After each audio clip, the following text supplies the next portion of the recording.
টানা বৃষ্টি ভারতের উজানের পানিতে নোয়াখালীতে বন্যা পরিস্থিতির আরও অবনতি হয়েছে। প্রধান সড়কের আশেপাশে সহযোগিতা পেলেও প্রান্তিক অঞ্চলগুলোতে পৌঁছায়নি ত্রাণ সহায়তা। সেখানে দেখা দিয়েছে খাদ্য ও সুপেয় পানির সংকট।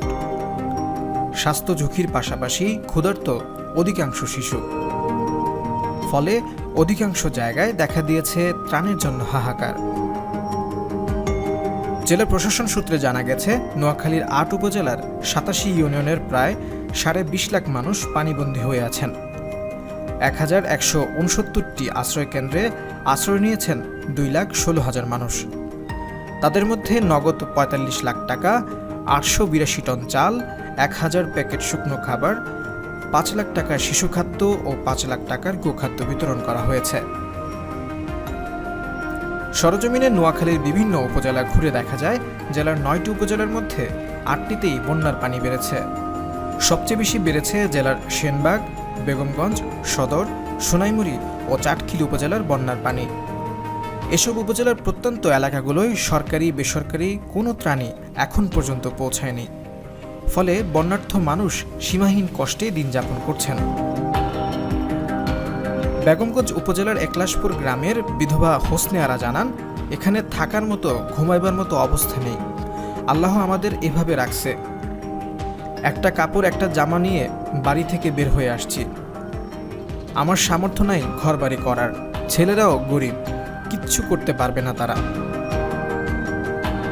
শাহেরা খাতুন নামে আরেক নারী জানান, রাস্তাঘাটে পানি, আমাদের স্বামীরা কর্ম করতে পারে না। আমরা আশ্রয় কেন্দ্রে আছি, অনেক কষ্ট করে আছি, কেউ খোঁজ খবর নেয় না। আমরা এখন কিভাবে বাঁচবো জানি না।